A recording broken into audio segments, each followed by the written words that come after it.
ಅಧ್ಯಕ್ಷರ ಬದಲಾವಣೆಗೆ ನಾವು ಪಟ್ಟು ಹಿಡಿದಿಲ್ಲ, ಅದರ ಬಗ್ಗೆ ಚರ್ಚೆ ಆಗಿಲ್ಲ. ನಾವು 38 ಜನ ಎಲ್ಲಿ ಹೇಳಬೇಕು?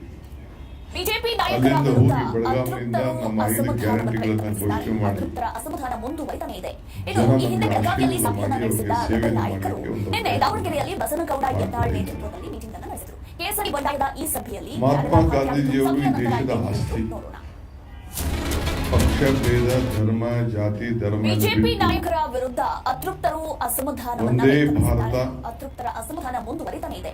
ಇನ್ನು ಈ ಹಿಂದೆ ಬೆಳಗಾವಿಯಲ್ಲಿ ಸಭೆಯನ್ನ ನಡೆಸಿದ ರೆಬೆಲ್ ನಾಯಕರು ನಿನ್ನೆ ದಾವಣಗೆರೆಯಲ್ಲಿ ಬಸನಗೌಡ ಯತ್ನಾಳ್ ನೇತೃತ್ವದಲ್ಲಿ ಮೀಟಿಂಗ್ ಅನ್ನು ನಡೆಸಿದರು. ಕೇಸರಿ ಬಂಡಾಯದ ಈ ಸಭೆಯಲ್ಲಿ ಭಾಗಿಯಾಗಿದ್ದು ಸಭೆಯ ನಂತರ ಏನ್ ಹೇಳಿದ್ರು ನೋಡೋಣ. 100 ವರ್ಷ ಆಗಿದೆ ಅವರು ಕಾಂಗ್ರೆಸ್ ಪಕ್ಷದ ಅಧ್ಯಕ್ಷರಾಗಿ ಈ ದೇಶಕ್ಕೆ ಸ್ವಾತಂತ್ರ್ಯವನ್ನು ತಂದುಕೊಳ್ಳಲು ಜವಾಬ್ದಾರಿ ಬಿಜೆಪಿಯಲ್ಲಿ ಎಲ್ಲವೂ ಸರಿ ಇಲ್ಲ ಎಂದು ಕಾಂಗ್ರೆಸ್ ಪಕ್ಷ ಈ ಹಿಂದೆ ಬೆಳಗಾವಿಯಲ್ಲಿ ಸಭೆ ನಡೆಸಿದ ಅತೃಪ್ತರು ದಾವಣಗೆರೆಯಲ್ಲಿ ಮತ್ತೊಮ್ಮೆ ಸಭೆ ನಡೆಸಿದ್ದಾರೆ. ಶಾಸಕ ಶಿವಕುಮಾರ್ ಯತ್ನಾಳ್ ನೇತೃತ್ವದಲ್ಲಿ ದಾವಣಗೆರೆ ಜಿಐಟಿ ಅಧಿವೇಶನದಲ್ಲಿ ಸಭೆ ನಡೆಸಿದರು. ಸಭೆಯಲ್ಲಿ ಜೆಎಸ್ ದೇಶಪಾಂಡೆ, ಬಸನಗೌಡ ಯತ್ನಾಳ್, ಪ್ರತಾಪ್ ಸಿಂಹ ಸೇರಿದಂತೆ ಹಲವರು ಭಾಗಿಯಾಗಿದ್ದರು. ಈ ಹಿಂದೆ ನಡೆದ ಸಭೆಗೆ ಬಂದ ರವಿ ಜಾರಕಿಹೊಳಿ ದಾವಣಗೆರೆ ಸಭೆಗೆ ಗೈರಾಗಿದ್ದರು. ಸಭೆ ಬಳಿಕ ಸುದ್ದಿಗೋಷ್ಠಿಯಲ್ಲಿ ಮಾತನಾಡಿದ ಶಾಸಕ ಶಿವಕುಮಾರ್ ಯತ್ನಾಳ್ ಪಕ್ಷದ ಚುನಾವಣಾ ಭಾಷಣ ನಡೆಸಿದರು. ಇನ್ನು ಬಿಜೆಪಿ ಪಕ್ಷದಲ್ಲಿ ಕುದುರೆ ವ್ಯಾಪಾರ ಒಪ್ಪಲ್ಲ. ಮುಂದೆ ರಾಜ್ಯದಲ್ಲಿ ನಾವೇ ಅಧಿಕಾರ ಕೊಡುತ್ತೇವೆ. ಕಾಂಗ್ರೆಸ್ ಸರ್ಕಾರ ವಿಸರ್ಜನೆಯಾದ ನಂತರ ರಾಜ್ಯ ನಡೆದು ಸರ್ಕಾರಕ್ಕೆ ನೀವು ಸಲಹೆಯನ್ನು ಕೊಡಬೇಕು, ಪಕ್ಷಕ್ಕೆ ಸಲಹೆಯನ್ನು ಕೊಡಬೇಕು ಅಂತ ಹೇಳಿ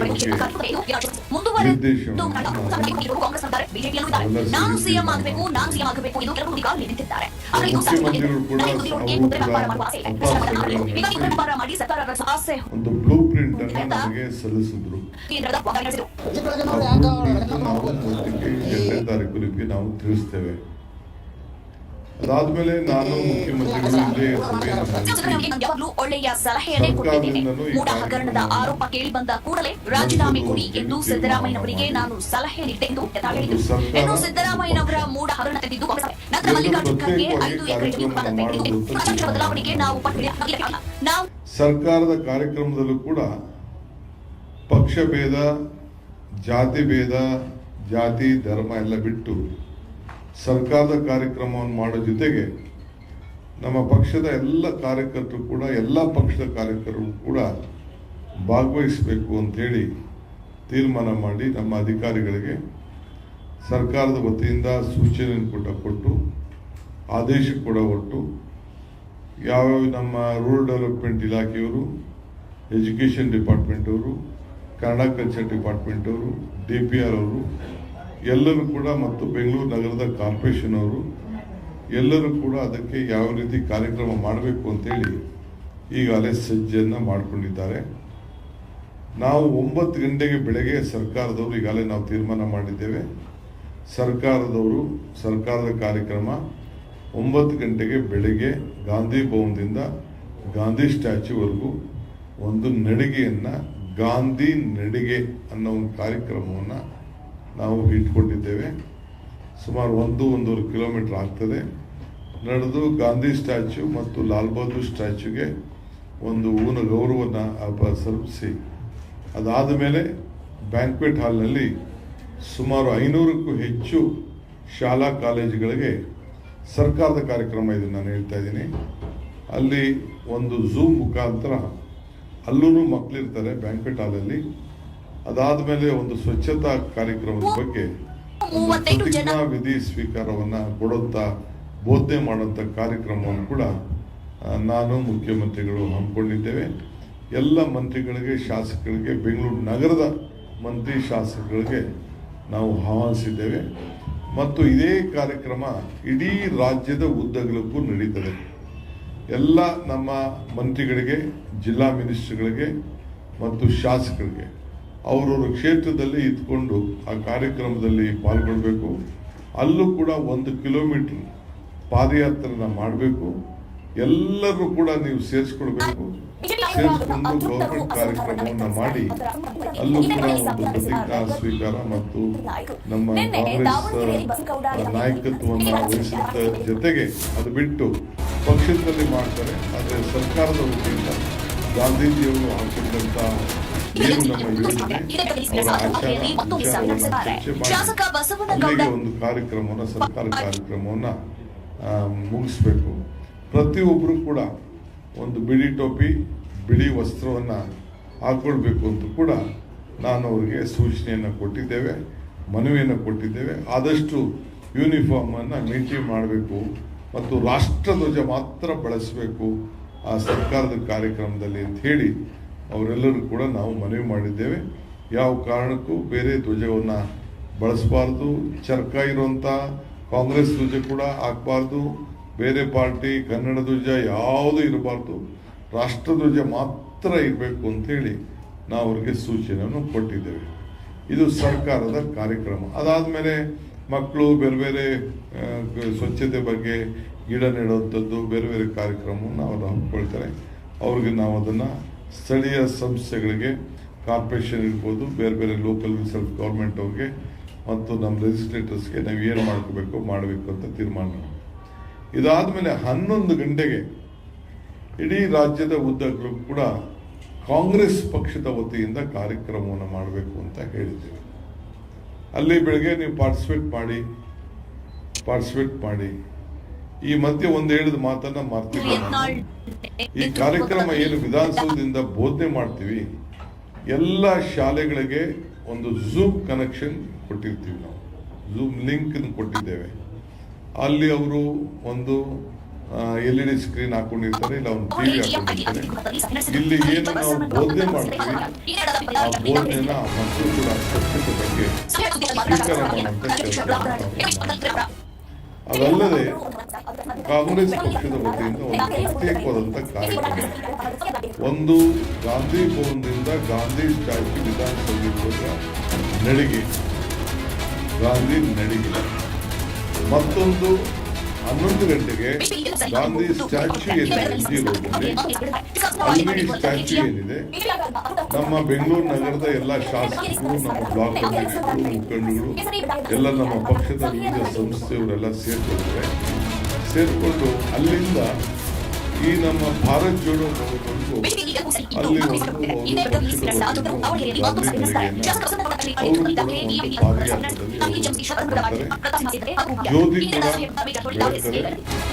ಜ್ಯೋತಿ ಕೂಡ ಪ್ರಾರಂಭ ಆಗ್ತದೆ. ಆ ಜ್ಯೋತಿ ಪ್ರಾರಂಭ ಆಗಿ ಆ ಜ್ಯೋತಿ ಇಲ್ಲಿಗೆ ಭಾರತ್ ಜೋಡೋ ಎಲ್ಲರೂ ಕೂಡ ಎಲ್ಲ ಸಂಘ ಸಂಸ್ಥೆಗಳು ಯಾರು ಪಾರ್ಟಿಸಿಪೇಟ್ ಮಾಡಬೇಕು ಅಂತ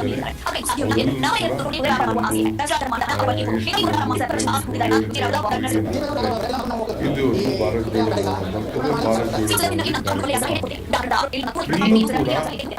ಇಡೀ ರಾಜ್ಯದ ಉದ್ದಕ್ಕೂ ಕೂಡ ಎಲ್ಲ ಅಸೆಂಬ್ಲಿ ಹೆಡ್ ಕ್ವಾರ್ಟರ್ಸ್ನಲ್ಲಿ, ಬ್ಲಾಕ್ ಮತ್ತು ಜಿಲ್ಲಾ ಹೆಡ್ ಕ್ವಾರ್ಟರ್ಸ್ನಲ್ಲಿ ಈ ಕಾರ್ಯಕ್ರಮ ನಡೆಯುತ್ತದೆ. ಅಲ್ಲೂ ಕೂಡ ಅವರು ಇದನ್ನ ಇದೇ ರೀತಿ ಪಾಲನೆ ಮಾಡಬೇಕು. ಅಲ್ಲೂ ಕೂಡ ನಾವು ಪ್ರತಿ ವಿಧಾನಸಭಾ ಒಂದು ಲಿಂಕ್ ಅನ್ನು ಕೊಟ್ಟಿರ್ತೇವೆ. ಅಲ್ಲೂ ಟಿವಿನೋ LED ಹಾಕೊಳ್ಬೇಕು. ಇಲ್ಲೂ ಕೂಡ ಒಂದು ಪ್ರತಿಜ್ಞಾವಿಧಿಯನ್ನು ನಾವು ಮಾಡ್ತೇವೆ. ನಮ್ಮ ಸ್ವಚ್ಛತೆ ಬಗ್ಗೆ ಏನು ಗಾಂಧೀಜಿಯವರು ಏನು ನಮ್ಮ ಕಾರ್ಯಕ್ರಮವನ್ನು ಕೊಟ್ಟರು ಅದನ್ನೆಲ್ಲ ಕೂಡ ನಾವು ಅವರಿಗೆ ಬೋಧನೆಯನ್ನ ಮಾಡಿ, ಇಲ್ಲಿ ಏನು ನಮ್ಮ 5 ವರ್ಷದ ಸರ್ಕಾರ ಮತ್ತು ಪಕ್ಷ ಯಾವ ರೀತಿ ಕಾರ್ಯಕ್ರಮವನ್ನು ರೂಪಿಸುತ್ತದೆ, ಯಾಕೆಂದ್ರೆ ಪಕ್ಷ ಸರ್ಕಾರಕ್ಕೆ ಗೈಡ್ ಮಾಡಿ ಕಲಿಯುವಂಥದ್ದು ಎಲ್ಲ ಕೂಡ ನಾವು ಅದನ್ನು ನಮ್ಮ ಮುಂದಿನ ಯುವಕರಿಗೆ ಅವರ ಆಚಾರ ವಿಚಾರವನ್ನು ಪ್ರಚಾರ ಮಾಡಬೇಕು. ಇದಲ್ಲದೆ 28 ಡಿಸೆಂಬರ್ನಲ್ಲಿ ಕೊನೆ ವಾರದಲ್ಲಿ ಒಂದು ಅಧಿವೇಶನ ಕೂಡ, ಜಾಯಿಂಟ್ ಸೆಷನ್ ಅಧಿವೇಶನ, ಒಂದ್ ಕಡೆ ಪಕ್ಷ ಇನ್ನೊಂದು ಕಡೆ ಅಸೆಂಬ್ಲಿ, ಅಲ್ಲೂ ಕೂಡ ಇದನ್ನ ಮಾಡಿ ಅದಕ್ಕೊಂದು ಸಪರೇಟ್ ಆದಂತ ನಂತರ 3 ವರ್ಷದ ಹಿಂದೆ ಕಾಂಗ್ರೆಸ್ AICC ಸಭೆ ಯಾವ ರೀತಿ ಆಯಿತು, ಅಧ್ಯಕ್ಷತೆಯನ್ನು ವಹಿಸಿ ಏನು ಅವರು ಹೋರಾಟದ ಹೆಜ್ಜೆಗೆ ಒಂದು ಮೆಲುಕಾಕಿ ಒಂದು ದೊಡ್ಡ ಕಾರ್ಯಕ್ರಮ ರೂಪಿಸಿದ್ರು, ಅದನ್ನ ಒಂದು ರಾಷ್ಟ್ರಕ್ಕೆ ಒಂದು ಹೊಸ ಉರ್ಬನ್ನ ನೀಡಲಿಕ್ಕೆ ಒಂದು ಶತಾಬ್ದಿ ಆಚರಣೆ ಕಾರ್ಯಕ್ರಮ ಕೂಡ ಹಮ್ಮಿಕೊಳ್ಳಿಕ್ಕೆ ಈ ಸಮಿತಿ ನಮಗೆ ಮಾರ್ಗದರ್ಶನವನ್ನ ಕೊಡ್ತಾ ಇದೆ. ಒಂದು ವಿಶೇಷ ರೀತಿಯಲ್ಲಿ ಸರ್ಕಾರ ಹಾಗೂ ಮಾಡುವಂತ ಕೆಲಸವನ್ನು ನಾವು ಮಾಡ್ತೇವೆ. ಅದರಿಂದ ಇಲ್ಲಿ ನಾನು ಎಲ್ಲ ಶಾಸಕರಿಗೆ ಸೂಚನೆ ಏನಪ್ಪಾ ಅಂದ್ರೆ 136 ಶಾಸಕರು ಕ್ಷೇತ್ರದಲ್ಲಿರಬೇಕು.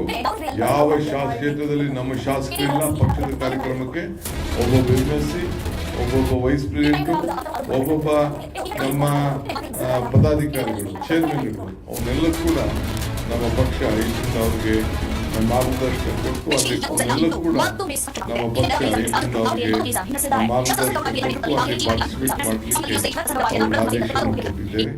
ಸೊ ಇದು ಬಹಳ ವಿಶೇಷವಾದಂತಹ ಸಂದರ್ಭ.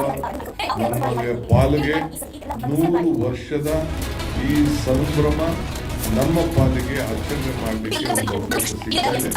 ಈ ಕೆಲಸವನ್ನು ಮಾಡಲಿಕ್ಕೆ ನಾವೆಲ್ಲ ಸಜ್ಜು ಮಾಡ್ಕೊಂಡಿದ್ದೇವೆ. ಸೊ ಭಾರತ್ ಜೋಡೋ ಭವನದಲ್ಲಿ ಈ ಕಾರ್ಯಕ್ರಮವನ್ನು ತಾವು ಕೂಡ ಮಾಧ್ಯಮದವರು ತಮಗೆ ನಮ್ರತೆಯಿಂದ ನಾನು ಮಾಡ್ಕೊಳ್ತೇನೆ. ತಾವು ಕೂಡ ಹೆಜ್ಜೆ ಹಾಕಬೇಕು, ತಾವು ಬರಬೇಕು, ತಾವು ಪ್ರಚಾರ ಮಾಡಬೇಕು. ಈ ಮುಂದಿನ ಪೀಳಿಗೆಗೆ ಗಾಂಧೀಜಿ ನಮಗೆ ಯಾವ ರೀತಿ ನಮ್ಮ ದೇಶಕ್ಕೆ ನಮಗೆ ಎಲ್ಲ ಮಾರ್ಗದರ್ಶನ ಪ್ರಜಾಪ್ರಭುತ್ವ ವ್ಯವಸ್ಥೆಯಲ್ಲಿ ಸೇವೆ ಮಾಡಲಿಕ್ಕೆ ಅವಕಾಶ ಮಾಡಿಕೊಟ್ಟಿದ್ದಾರೆ. ಅದಕ್ಕೆ ಇನ್ನ ಶಕ್ತಿಯನ್ನು ತುಂಬಬೇಕು ಅಂತ ಹೇಳಿ ನಮ್ಮಲ್ಲೂ ಕೂಡ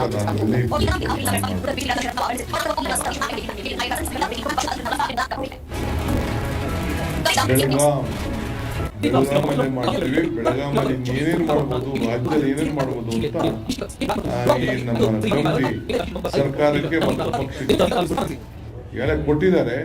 ಇನ್ನೊಂದು ಸ್ವಲ್ಪ ನಾವೆಲ್ಲ ವರ್ಕೌಟ್ ಮಾಡ್ತೀವಿ, ಚರ್ಚೆ ಮಾಡ್ತೀವಿ, will inform. So Gandhi Bharat ಅದನ್ನು ಕೂಡ ಅದರ ಲೋಗೋ ಎಲ್ಲ ನಿಮಗೆ 2ನೇ ತಾರೀಕಿಗೆ ಯಾವ ರೀತಿ ಮಾಡಿದ್ದಾರೆ ಅಂತೇಳಿ ಅದನ್ನು ಸೆಲೆಕ್ಷನ್ ಮಾಡಿದ್ವಿ, ಅದನ್ನೆಲ್ಲ ನಾವು ತಿಳಿಸ್ತೀವಿ. ಸೊ ಅಧಿವೇಶನ ಬೆಳಗಾಂನಲ್ಲಿ ಪಕ್ಷದ್ದು ನಡೀತದೆ, ಅಸೆಂಬ್ಲಿದು ನಡೀತದೆ.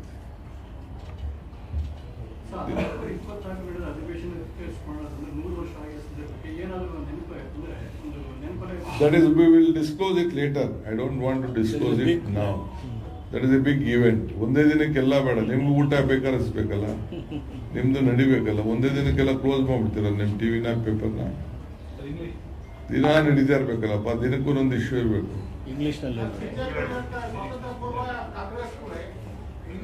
ಒಂದು ನಿಮಿಷ.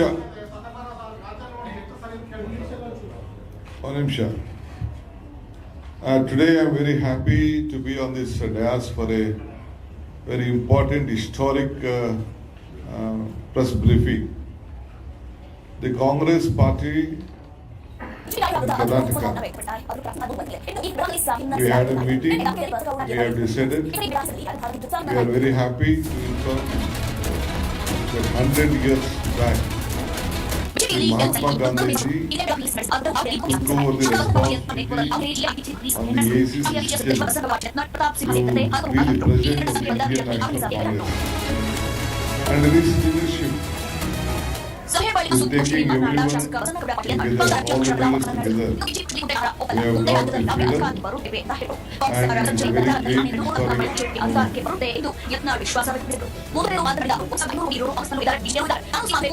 So you look at the responsibility in Belgaum, Karnataka. There is a very pride and proud moment for all the Belgas in Karnataka. So the Congress Party in Karnataka has taken an initiative to organize 1 year program of this great event starting from October 2nd. The government of Karnataka has also initiated a program.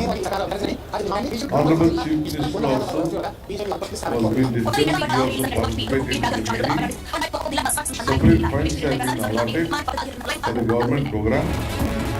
So we are taking up in a very big way. It is a great pride moment for Karnataka. It is not the Congress event.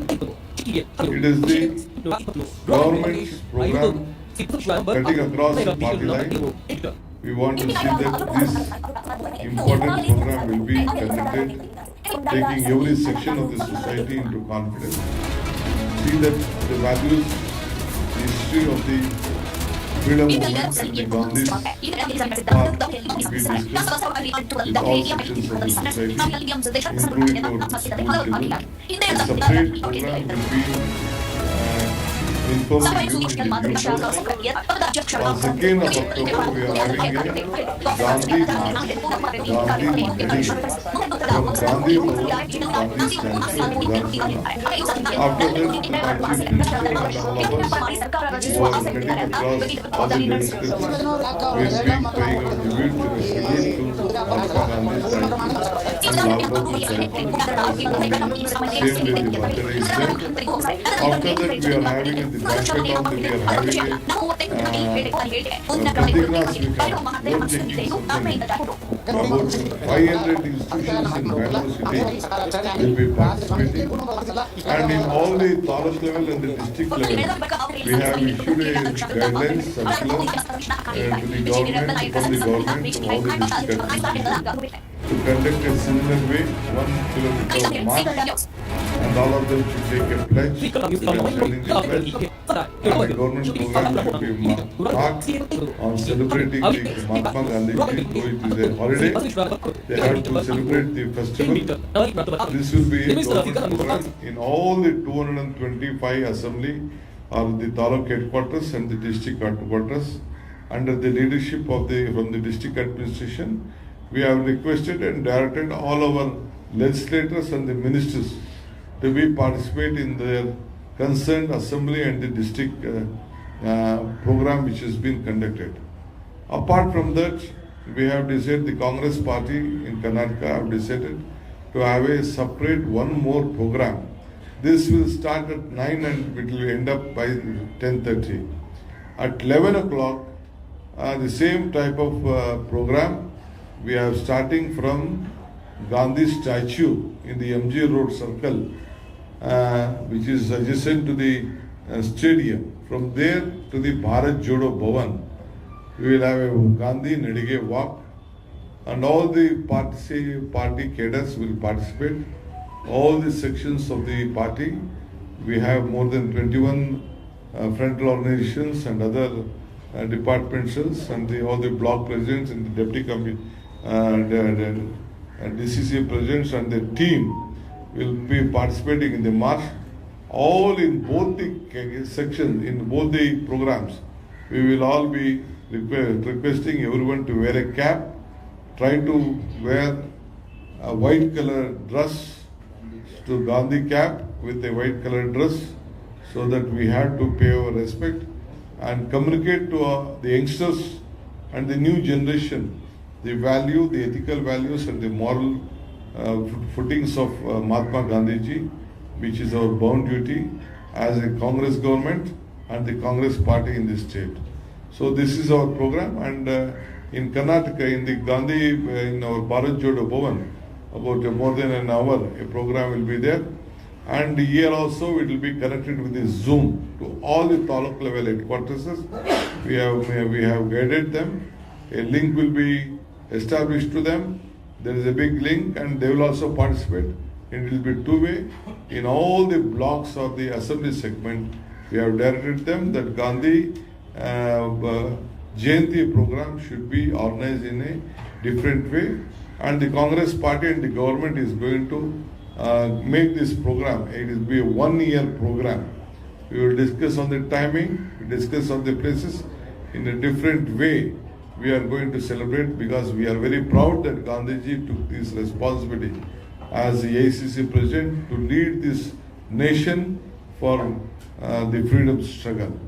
This is the important decisions we have taken finally today under all our former PCC president and our office bearers on this important occasion. I want all your support, cooperation to see that our values of Gandhiji will be shared among all the new generation. Thank you. Sir, the funds for the party program, the funding for the party program? Party program funding is being done by the party workers.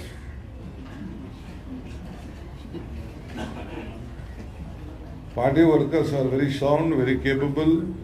10 rupees to 1,000 rupees, 1,000 rupees to 10 lakhs they can give, and all MLAs are giving 125,000 rupees every month.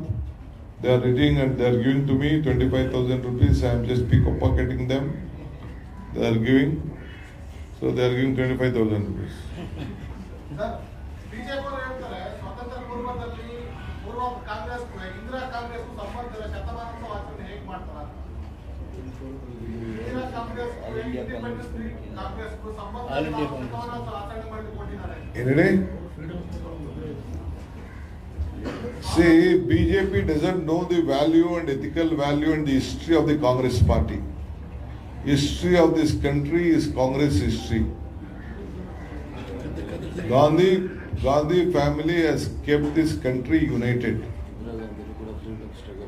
Indira Gandhi also has participated in the freedom struggle. Mahatma Gandhi ji was in jail. Indira Gandhi ji was also participated. Jawaharlal Nehru was jailed. Motilal Nehru was jailed. Gandhi family has taken up a very big risk. It is not only Gandhi ji, and it is. I am telling you, there are the leaders in the Congress party who stood for this one. BJP doesn't know the value of freedom struggle. They have not participated. Their party was not born. It is only the Congress party was born on those days. Sir, Gandhi is the Congress. Oh no. ಜನ ಏನಾರು ಮಾಡ್ಕೊಳ್ಳಿ, ನೀವೇನಾರು ಮಾಡ್ಕೊಳ್ಳಿ, ನಮಗೆ ಈ ದೇಶಕ್ಕೆ ಸ್ವಾತಂತ್ರ್ಯ ಕೊಟ್ಟಂತ ಎಲ್ಲರೂ ಕೂಡ ನಾವು ಬಹಳ ಗೌರವದಿಂದ ನಾವು ಅವ್ರನ್ನ ಕಾಣ್ತೀವಿ, ಸ್ವೀಕಾರ ಮಾಡ್ತೀವಿ. ಇದು ಕಾಂಗ್ರೆಸ್ನ ನಾಯಕತ್ವವನ್ನು ವಹಿಸಿ ಈ ದೇಶಕ್ಕೆ ಸ್ವಾತಂತ್ರ್ಯದ ನಾಯಕತ್ವವನ್ನು ವಹಿಸಿದಂತ ಗಾಂಧೀಜಿಯವರು ಕರ್ನಾಟಕದ ಭೂಮಿಲಿ ಈ ಜವಾಬ್ದಾರಿನ ವಹಿಸ್ಕೊಂಡ್ರು. ಅದಕ್ಕೋಸ್ಕರ ನಮ್ದಕ್ಕೆ ಒಂದು ವಿಶೇಷವಾದಂತ ಅವಕಾಶ ಇವತ್ತು ಸಿಕ್ಕಿದೆ. ಇದಕ್ಕೆ ನೀವು ಕೂಡ ಕನ್ನಡಿಗರಾಗಿ, ಕರ್ನಾಟಕ ರಾಜ್ಯವರಾಗಿ ಈ ಸಂಭ್ರಮ ನಾವಿಬ್ರು ಆಚರಣೆ ಮಾಡೋಣ. ನಮಸ್ಕಾರ.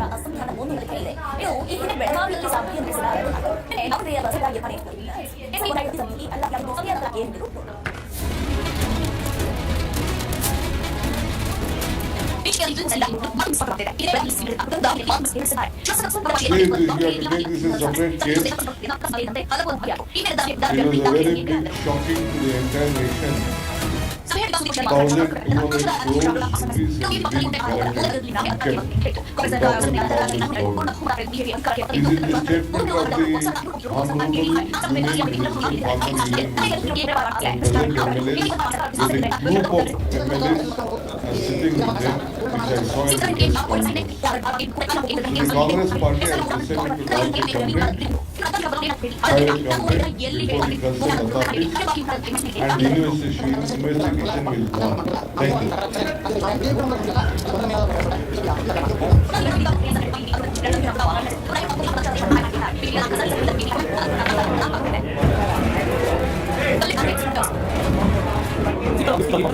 ಎಲ್ಲ ಕೇಬಲ್ಗಳಿಗೆ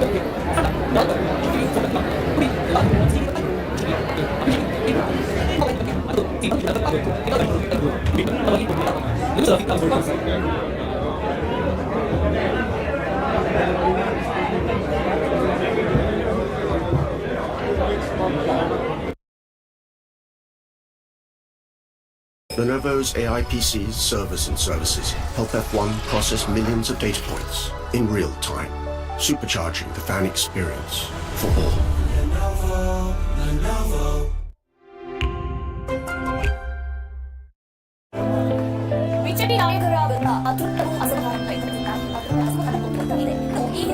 We may seem different, but when we get together in celebrations, it's twice the joy, twice the fun, 2x experiences. A time where in your vehicles you would not be using petrol or diesel but a sustainable version of that fuel. But how will that happen? What are biofuels and what do we keep talking about when we talk about sustainable mobility? Transportation might just completely change for you and I. We need to understand how that happens. Why government is pushing so much for this buzzword that we use often that is biofuels. We need to understand that and a lot more. Today joining us is Mr. Kumar Bakshi, the co-founder and CEO of Biofuel Circle. Mr. Bakshi, such a pleasure to speak with you. And, I was saying, talking about future or something that would be absolutely different and sustainable mobility, or how you would go around cities and towns would change as well. Can you briefly or just simply explain what biofuels are? How would that change the way we Technical definition of biofuels is they are derived from biomass. Okay, so what is biomass? Biomass is generally the organic waste waste that we leave behind when we produce food of any type or when plants grow. So, khet kachra in Hindi is biomass, or food waste from hotels or from our homes is biomass. Now, it's organic, it has carbon and hydrogen, and any type of fuel also has carbon and hydrogen. So lots of technology work has happened to figure out, can this biomass be converted into fuels which are modern day fuels? Now, what's the modern day fuel? When you and I fly, the aircraft is using aviation turbine. Can that be made out of biomass? When you and I drive, we drive a car, it uses petrol or diesel.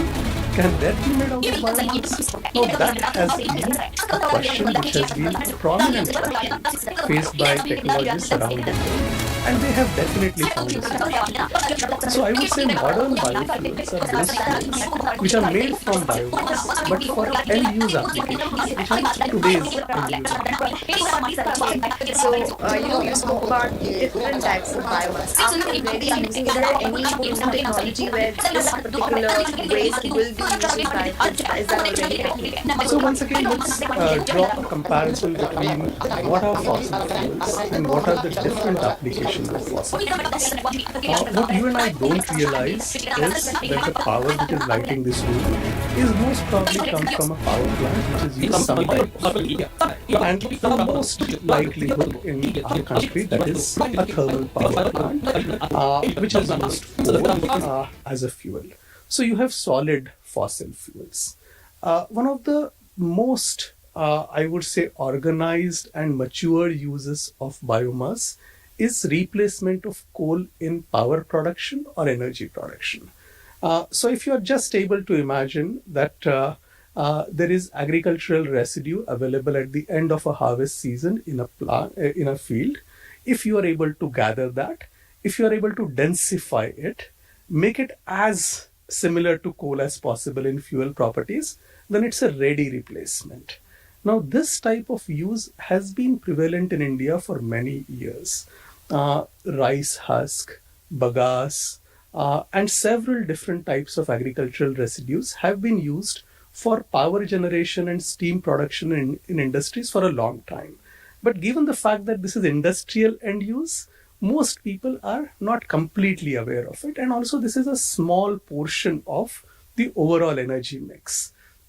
For day-to-day fuel uses, such as petrol, we've been now using ethanol mixed in petrol for some period of time. World over, this has been one of the more prevalent uses of biofuels. So ethanol, which is made out of agricultural residue, coming in as a blending alternative for petrols, has been prevalent. India has a very ambitious target towards that. We've also been using in the recent past something called compressed biogas.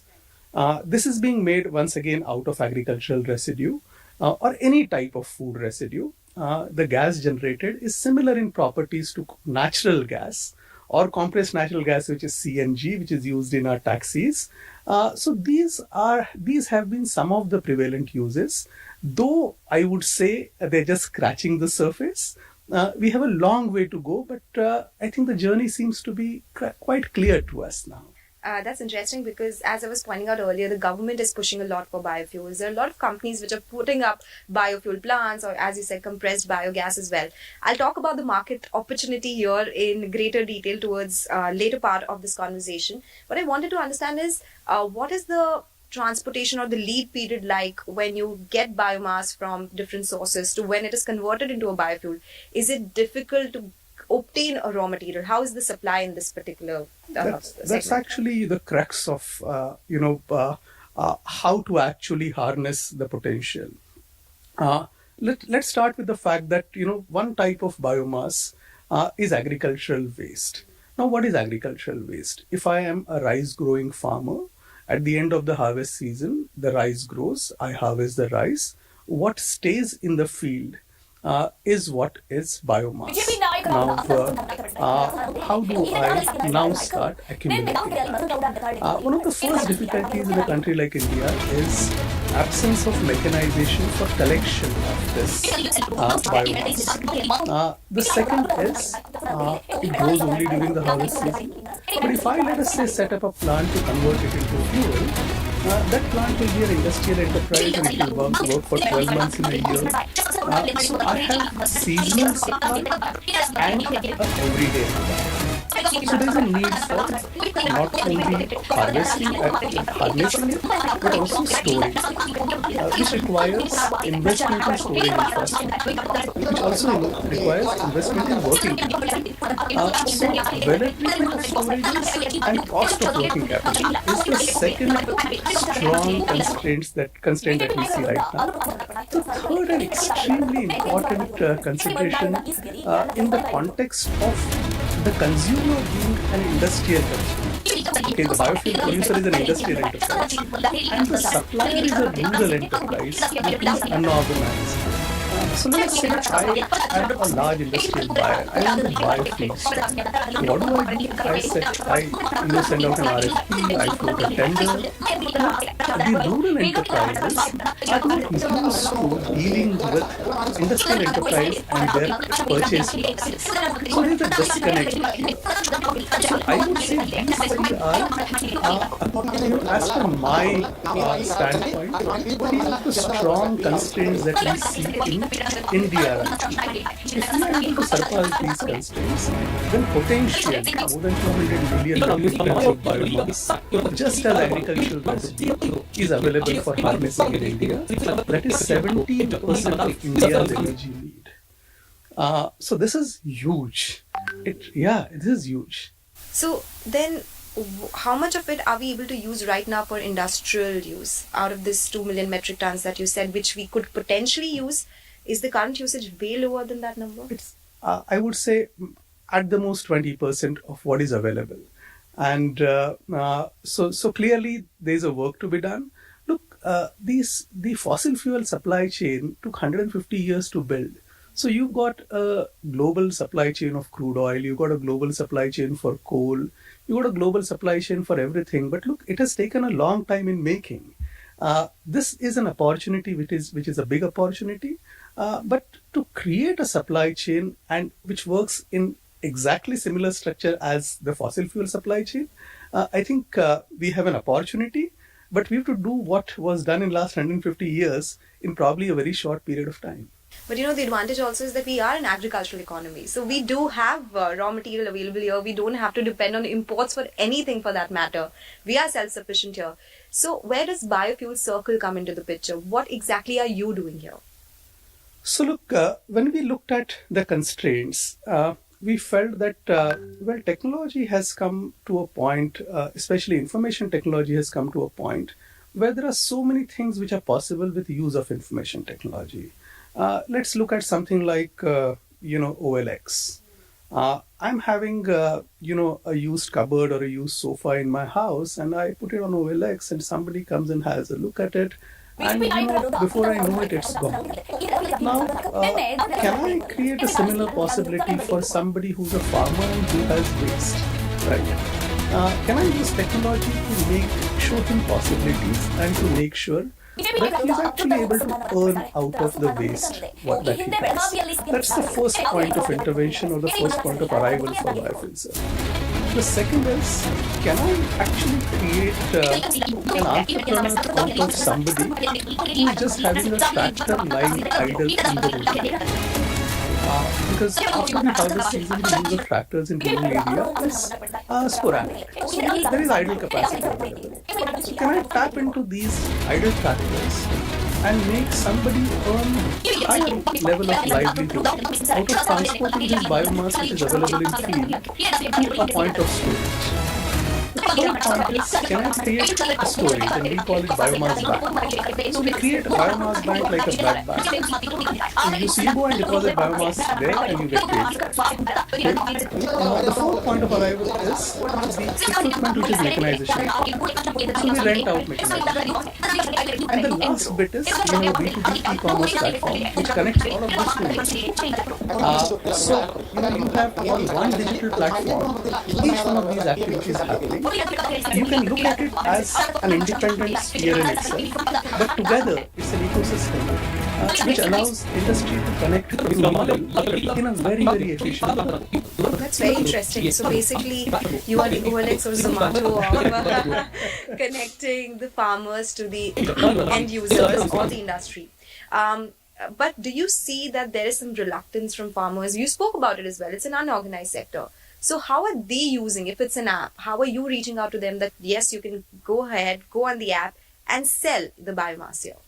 So, this is the premise with which we started, that this will be tough. But to our surprise, we found that the farmers were not reluctant because, look, gone are the days when you look at a farmer as somebody who is relatively undereducated and unaware. You've got most of these families have, 2 or 3 generations. The grandson or the son is on Facebook or is on WhatsApp. There is a smartphone at home. They're buying things on Flipkart. They're buying things on Amazon. I think there is penetration of mobile commerce there. And we did not find them to be difficult set of people to actually onboard. So this was a myth which was actually broken when we, in just 1.5 months' time in the district of Mathura in UP, we were able to onboard 7,500 farmers on the platform. And each one of these farmers in the end got paid in their UPI account for the biomass that was made available by them.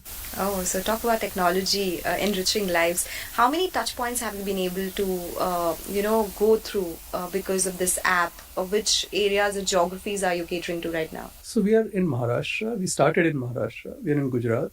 We are in UP. We are in Punjab and Tamil Nadu. So 5 states. We currently cover more than 50 districts. We have close to 20,000 farmers who have been onboarded. We have more than 1,000 businesses who are on the platform. And on an annual basis, more than 200 crore worth of biomass transactions currently happen on the platform. Interesting. So when we talk about biomass and paying farmers, do the rates change there? Is it also market driven? Because if you're going to the farmers saying this is how much we'll pay you for biomass, what makes them just lap onto that? Look, for them, it is actually a problem to be solved rather than an opportunity. If my rice paddy field is having biomass lying all over it, the trigger for people burning is they don't want to spend money taking it away. So that's the reason they burn it. Now, how do I create an economic incentive? And look, the incentive need not be very big. It's about recognizing the fact that there is an alternative, and that alternative is an inexpensive, in fact, paying alternative. So it's not about how much do I get, but it's about there is a ready mechanism for somebody to take care of my problem. And I get paid too because they look at it as feedstock available.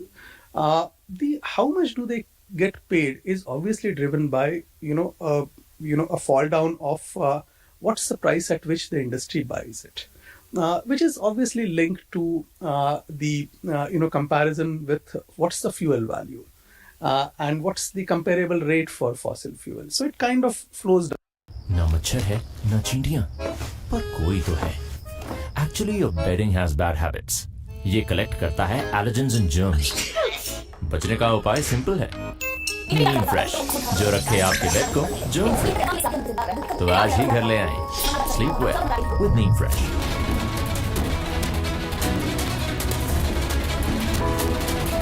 ಪ್ರತಿ ಬೆಳವಣಿಗೆಯಲ್ಲಿ ಇಂದ್ರಿಯಕ್ಕೆ ಪ್ರತಿಯೊಬ್ಬರಲ್ಲಿ ಒಂದು ಮಗು ತನ್ನ ವಯಸ್ಸಿನ ನಿಯಮದಿಂದ ಬೆಳವಣಿಗೆಯಲ್ಲಿ ಅನುಭವಿಸುತ್ತದೆ.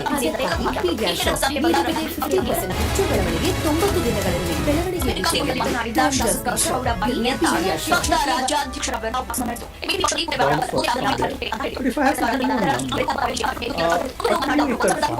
on an average in India produces 2 seasons of agriculture in a year to earn up to 10,000 rupees additional income every year, which is 10% of his current average income. So just from agricultural activity, by making biomass available, you and increase your agricultural income by 10%. So we can solve the issue of stubble burning if everyone goes ahead and gives their biomass. Sell actually, the word sell is just not giving away. But that doesn't happen though. It doesn't happen because the constraints are bigger than just awareness. The stubble burning happens not because the farmer is completely to burn it, but he seems to be in a situation where there is no alternative. So let's look at 2 seasons. At the end of October, my harvest is ready and I need to take the crop out, and then what is remaining is loads and loads of kachra on my field. I need to take care of it and I need to remove it in a period of between 15 days to 45 days time, right? Now, this is where mechanization and absence of mechanization plays a role. What's the size of the fleet which is covering it? Right, so there needs to be investment in that infrastructure. There needs to be space available to locally store it and densify it in the rural areas. So this is a matter of actually setting up that infrastructure. And as we start setting up the infrastructure, I'm sure we will move away from this problem. But this is not going to be like switch off and switch on kind of a mechanism that now people are aware and now they'll stop burning it. I think we also need to create the infrastructure. Once we have the infrastructure, so the districts in which we have operated, we have seen 0 instances of stubble burning. And I'm sure this can be, and obviously our plan is to make sure that we take it. That's very interesting and nice to know. So in that case, we need more government intervention when it comes to policy around mechanization or infrastructure development. Is there a policy in place for that? There is a strong push on policy. So for example, now with these different end uses, let's say compressed biogas as an end use, or second generation ethanol as an end use, or drop in biodiesel as an end use. So for each one of these enterprises, investment in aggregation machinery is now seen as a subject of subsidy. So the government subsidizes purchase of these equipment. The government also encourages farmer producer companies. Farmer producer companies are entities which are coming into picture as farmer collectives. And so if there are farmer collectives in the rural areas, and if the farmer collective wants to invest in these equipment, once again they get a subsidy. So there are I think several different models of enterprise creation which are possible.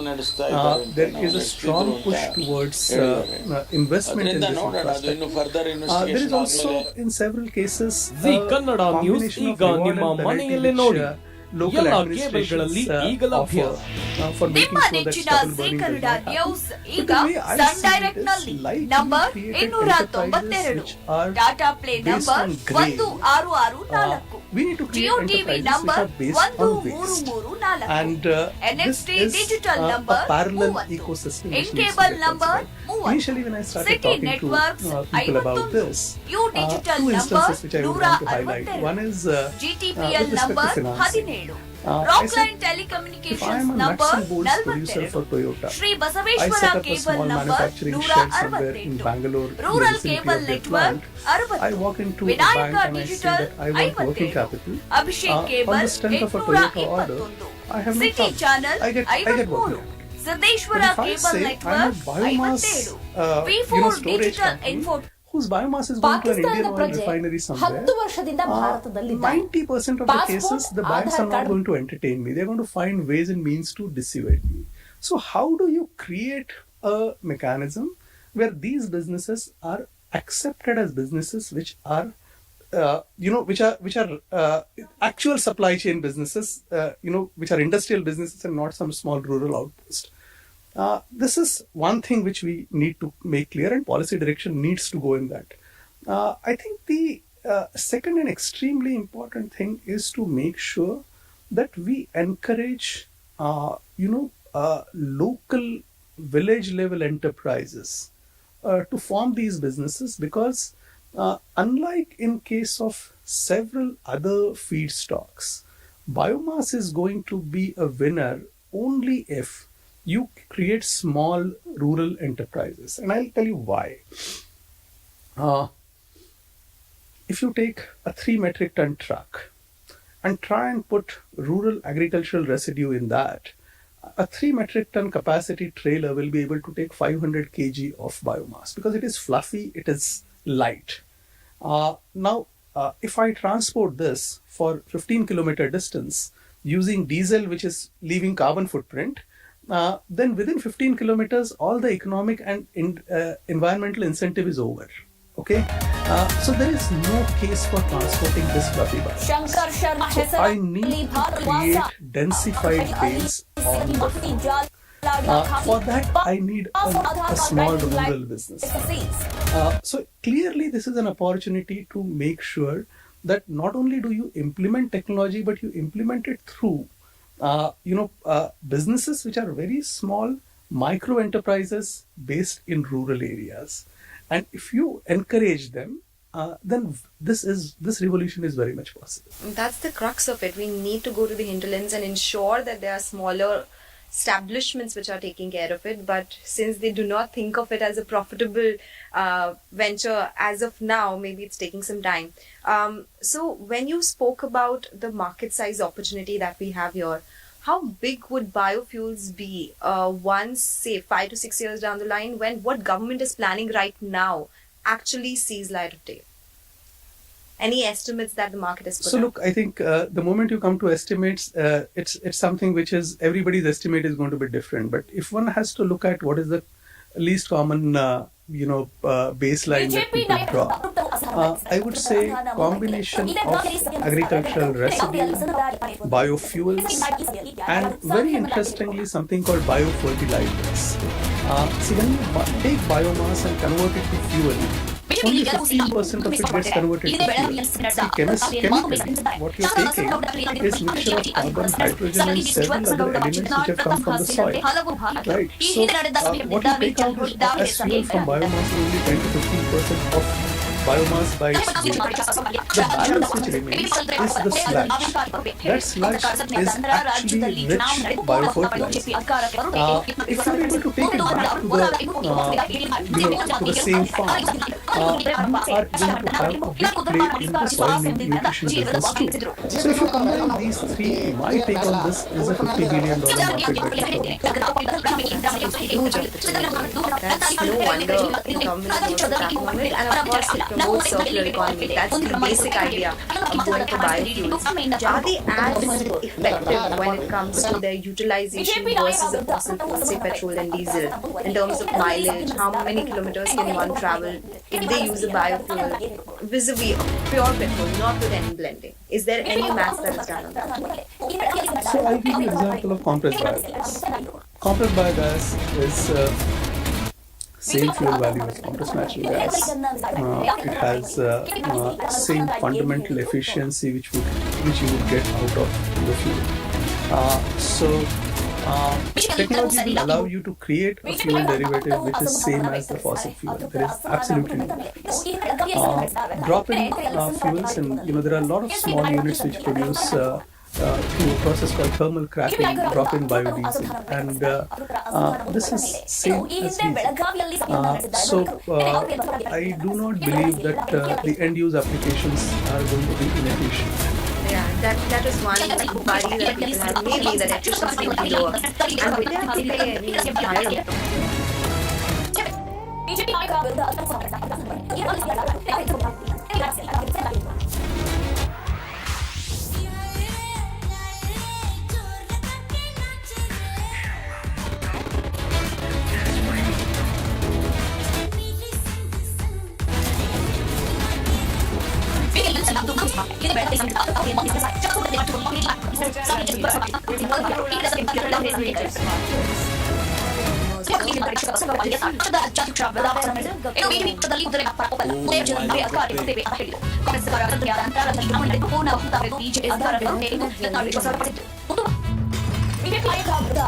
Dinner के बाद यहाँ ghazals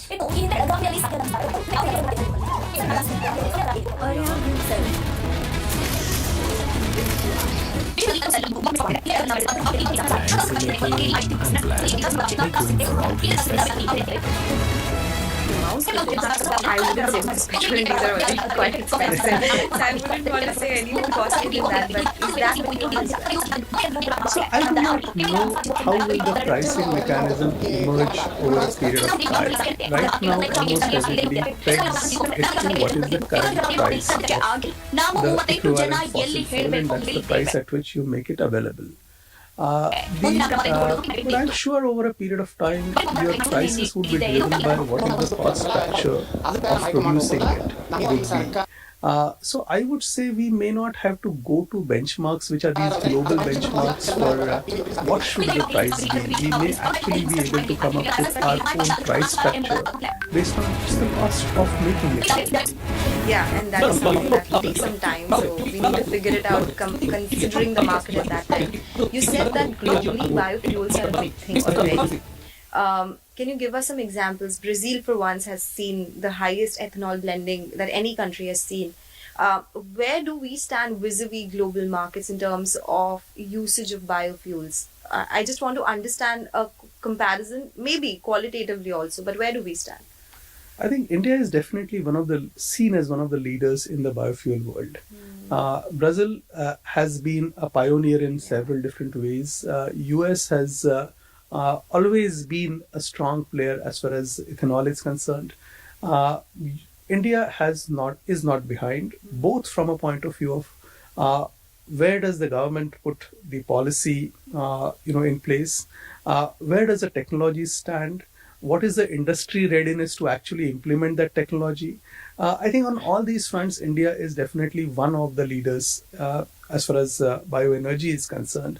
And I would say this is definitely an opportunity for India to be in a position to proclaim a strong global leadership in an industry segment. So is this why we had Global Biofuel Alliance during G20? How is that changing the way we are looking at this industry? Are there many countries a member of this alliance? So the Global Biofuel Alliance is definitely a result of the fact that so G20 happened in India. Bioenergy was one of the streams for global discussions, and given the fact that India finds itself on that pedestal where it is one of the global leaders, I think the initiative was taken and the stage was right. I do believe the collaboration will lead to, number one, strong technology alliances between member countries. I mean, look, if some work has happened at a faster pace on CBG in India, vis-a-vis some work has happened on second generation or third generation ethanol somewhere else, I think these alliances will, you will find a lot of these alliances actually happening based on the fact that Global Biofuel Alliance has been created. I would expect this to actually drive creation of a framework for carbon neutrality. Because biomass-driven carbon neutrality has not been a subject which has ever been addressed at the global level at such a scale.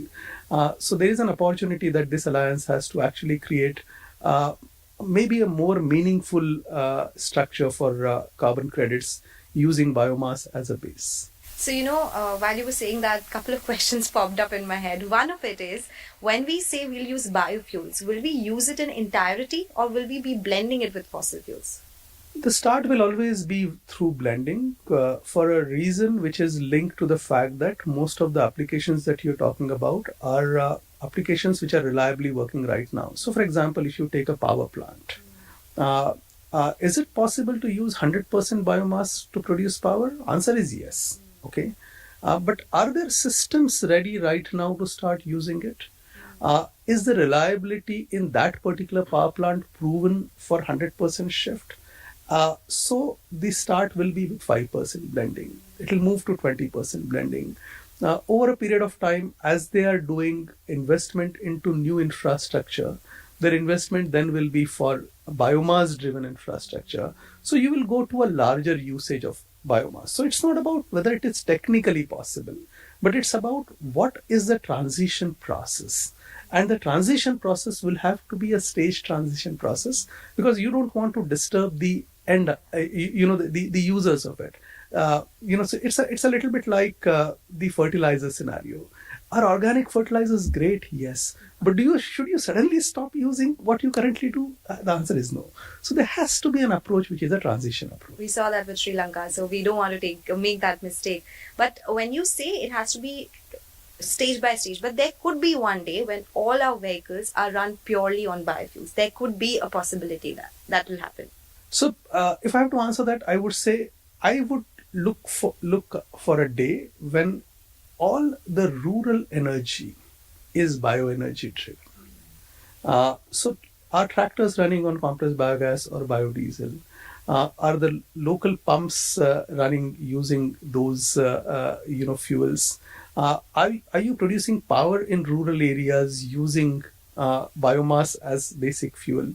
But transporting this fuel for 10,000 kilometer distance may never be so if you can think of a world where you create a lot of these distributed centers of complete circular economy, okay, and they are fueled by biofuels, okay, then that type of world, at least in my dreams, is definitely possible. Let's hope that happens, and that happens quickly. While we're talking about ethanol blending, recently what happened with sugar mills is they were asked to direct the molasses to sugar output versus ethanol. Do you think that is something which could hurt the targets that we have in terms of 20% blending? Or do you think government intervention sometimes could hurt the sector in some way? Is this something which could impact the targets? Is generally what I want to know. So it does have a short-term impact because, people, especially the sugar sector, made lots of investment in producing ethanol, so from that point of view, there was a setback to that. And hence, I would say that a policy turn like that definitely has a negative impact.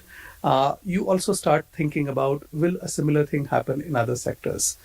So from that point of view, obviously, such a turn is not a nice thing to happen. Does it very strongly impact the larger long-term direction? And I would say this could be a blip in the long-term direction rather than something which sets a precedent. Because let us say producing ethanol using starchy biomass as opposed to using sugary biomass. Technology is available, investments could be made, stronger R&D could be done in making sure that your use of sugar as primary ingredient for producing ethanol over a period of time becomes one of the things and not the only thing. But it's long term and it's not short term. So in the short term, this policy definitely gives a negative vibe, has a negative impact. But I still believe that in the long term, there are several different ways in which the target could be made. Let's hope that happens. You briefly also mentioned about 1G ethanol, 2G ethanol. For the benefit, can you explain what the difference between the two is? And we are using 2G ethanol right now. Is it correct? So the first generation ethanol is almost always using, molasses to create ethanol. Or molasses, or for that matter, any form of, sugar or sugar product as an ingredient to make ethanol. That is first generation. Second generation is you start using starch as a base. So starch as a base would mean that the biomass which is available as the waste in the field could potentially become the usable biomass for making ethanol. This is the technology in which IOCL has invested in Panipat to create a second generation ethanol plant. It's relatively new from a technology point of view, and hence the investments are big. So more and more such plants coming up, and most of the oil companies are setting up these plants. So you would find biomass driving production of ethanol over a period of time. Even here, there could be several different ways to look at how to drive the feedstock availability and creating ethanol. So I would say, as we move towards second generation future in ethanol, you would probably see different type of ethanol manufacturers as opposed to what you see now. So which are the big players right now who are investing in the space? You said some of these oil marketing companies, IOC, putting up the Panipat plant. Are there any other companies which are taking big strides in the biofuel space? So there are, private sector and public sector companies which are taking big strides. The companies which are making big investments in the biogas space includes the Reliance Group, includes Adani's. There is a German multinational called Verbio. So these are some of the stronger names in addition to the PSUs like Indian Oil, HPCL and BPCL. So these are the companies who are making very large investments. You do find, sugar sector becoming quite alert to the fact that this is a horizontal diversification possibility for them. You do find a lot of power sector EPC companies looking at this as an area to be present in. And last but not the least, you also find companies getting into things like biochar. Biochar is an interesting alternative. So can I get biomass and not convert it to fuel, but get converted to activated carbon? So that's also a possibility. So look, technology shows various different pathways, and you see companies making investments in some places small, but in some cases very big and ambitious. That's so good to know. And in the last couple of climate clock conversations that I've had, the core point has been how you can use that technology for distribution. So you have the product ready, but you need to distribute it well. As you said, we need to go across to villages and ensure that they look at it as an entrepreneurship opportunity rather than thinking that it'll take so much investment. But thank you, Mr. Bakshi. It was such an enriching conversation. We learned so much about such a technical conversation generally that people would say, but what are biofuels? How would it impact everyone? And as you said, some big companies are making some big investments and they have ideas here as well. So such a pleasure. Thank you so much for joining us. It has been a pleasure talking to you too. Thank you so much. Okay, all right. With that, we'll wrap on this conversation. But you keep writing to us. We've been getting a lot of queries, a lot of comments. So let us know what you want us to talk about, and we'll do that on this podcast again. But thank you so much for being such an amazing audience today. Thanks a lot.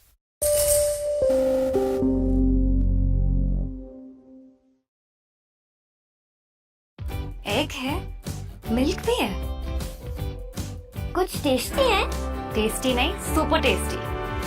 जब egg और milk साथ आ जाए तो biscuit का हर bite yummy बन जाए। पेश है नया Sunfeast super egg and milk biscuit. Super combo, super tasty. ಅವರು ನೆಮ್ಮದಿಯಿಂದ ನಿದ್ರಿಸುತ್ತಿದ್ದಾರೆ, ಆದರೆ ಕೆಮ್ಮು ಅವರನ್ನು ಎಚ್ಚರಿಸಿತು. ವಿಕ್ಸ್ ವೇಪುರ ಇದು ಕಟ್ಟಿದ ಮೂಗು, ಕೆಮ್ಮು, ತಲೆನೋವು ಮತ್ತು ಮೈಕೈ ನೋವಿಗೆ ಉಪಶಮನ ನೀಡುತ್ತದೆ. ಈಗ ಅವರು ರಾತ್ರಿ ಇಡೀ ನೆಮ್ಮದಿಯಿಂದ ಮಲಗಬಹುದು. ವಿಕ್ಸ್ ವೇಪುರ. ಮತ್ತು ತಲೆನೋವಿದ್ದರೆ ಹಚ್ಚಿರಿ ವಿಕ್ಸ್ ನ ಹೊಸ ರೋಲ್ ಆನ್ ಆಯಿಲ್. ಇದು ತಲೆನೋವು ತೊಲಗಿಸುತ್ತೆ, ಜಿಗುಟುತನ ಇಲ್ಲದೆ. The following is a conversation with Dr. Subhash Kak.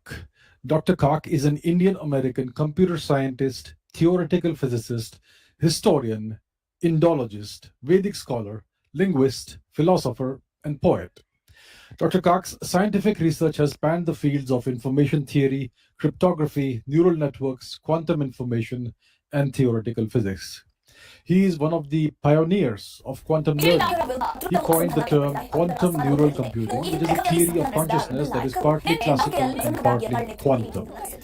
He has authored and co-authored at least 20 books on a variety of topics. In 2019, Dr. Kak was awarded the Padma Shri, which is India's fourth highest civilian award, for his immense contributions in multiple areas of expertise. The following conversation was recorded on February 7, 2023. Dr. Subhash Kak, welcome back to the channel, and thank you so much for agreeing to do this podcast. It's great to have you back. Thank you, Abhijit. Really delighted to be discussing a very interesting scientific problem of our times. Indeed. So, this channel that I'm running, which has evolved over time. So the interesting thing about this channel is that the audience has an interesting demographic. Over 50% of my audience, my viewers, are below the age of 25. And when I do these live interactions with them, it's all teenagers, 12-year-olds and 15-year-old students who come in and ask me questions. And I'm getting a lot of questions about computer science, AI, quantum computing, consciousness, and all that. And I've been answering the questions, but I thought, why not bring in one of the experts, one of the pioneers in this field? And I myself am fascinated by this field, so I will also be able to gain some really new knowledge from you. So that's the reason why I called you. And once again, thank you for doing that. Wonderful, really, yeah. Right, so let's, so every student who takes up science initially has a number of options. If you're good at math, you can take up physics or engineering or computer science, pure mathematics, even economics if you want. So you, sir, must have also have had these choices, and you must also have considered several options. So why did you choose computer science, and what was the initial journey like that culminated in you deciding to become computer science? Well, my journey had about zigzags. Information coming there. So I was reading a lot of stuff, and I also went to Imperial College for a year and met with some of the people working in physics at that time. Although my base department was electrical engineering at IIT Delhi. And so I think I was the very first person to look at the question of uncertainty and information, because you have the fundamental uncertainty principle. So I said, is it possible that information is conserved and you have uncertainty because you are getting some additional information in the quantum description? And these are, attributes which are associated only with quantum systems or quantum objects, which are not associated with classical objects. So I wrote a couple of papers in the mid-70s, which I believe were the very first ones by anyone asking this question of, is information conserved?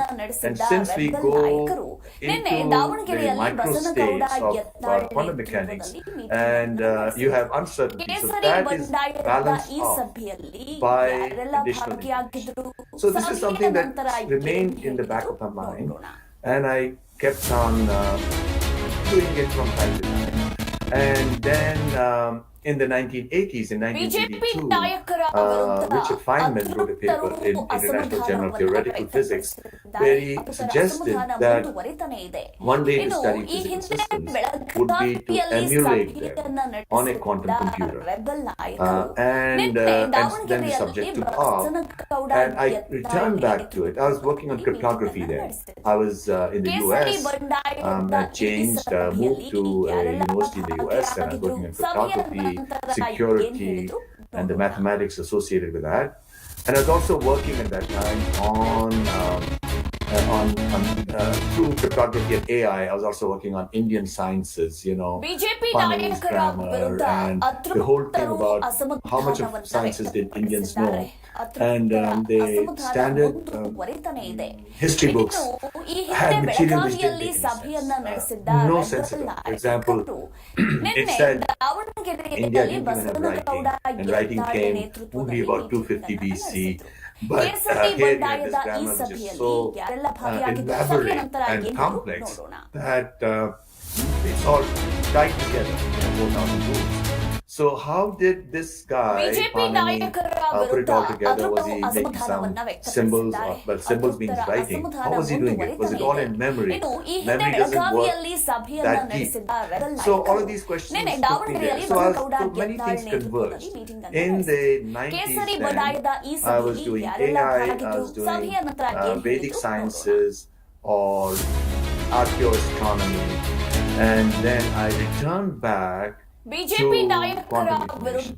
And I wrote many papers once again, because now by that time the subject had been and I also came up with a new protocol for cryptography, and which is a true quantum communication protocol, not just a way of exchanging certain information classically, through qubits. And a qubit is a quantum state, which is a superposition of 0 and 1. One can look at it that way, not just a 0 or a 1.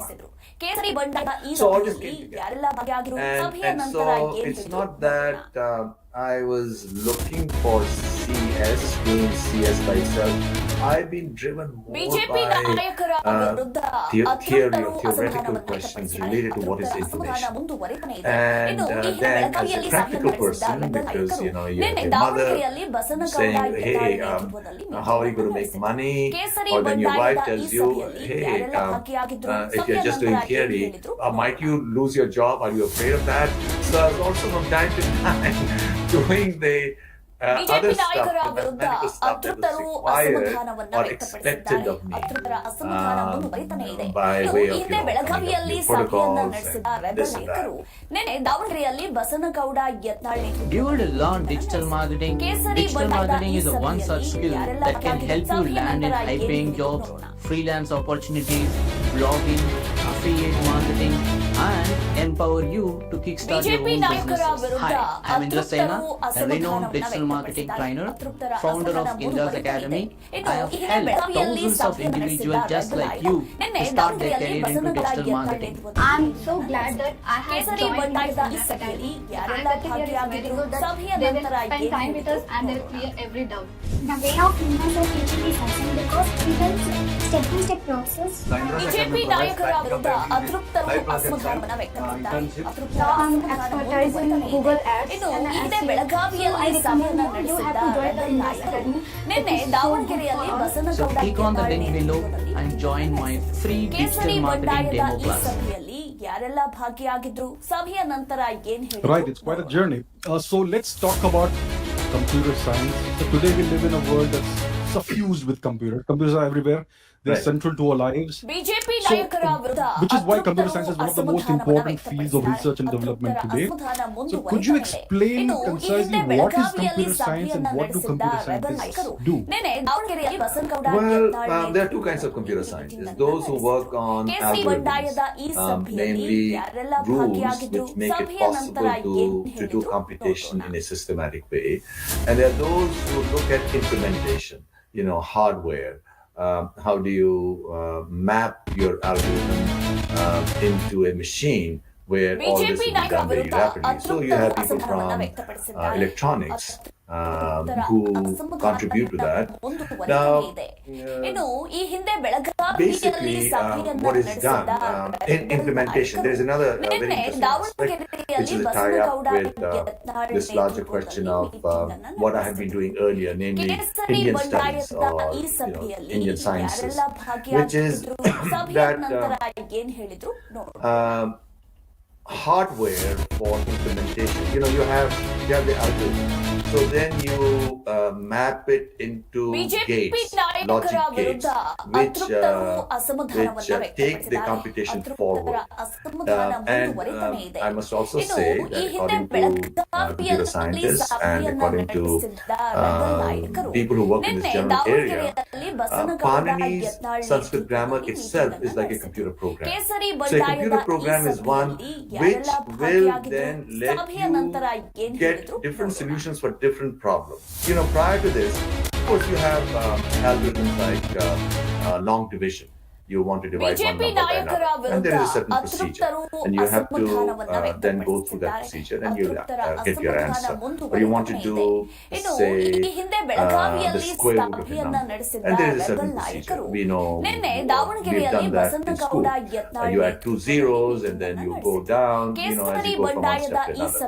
So the task in computer science is to write your procedure in such a way so that when it's mapped into the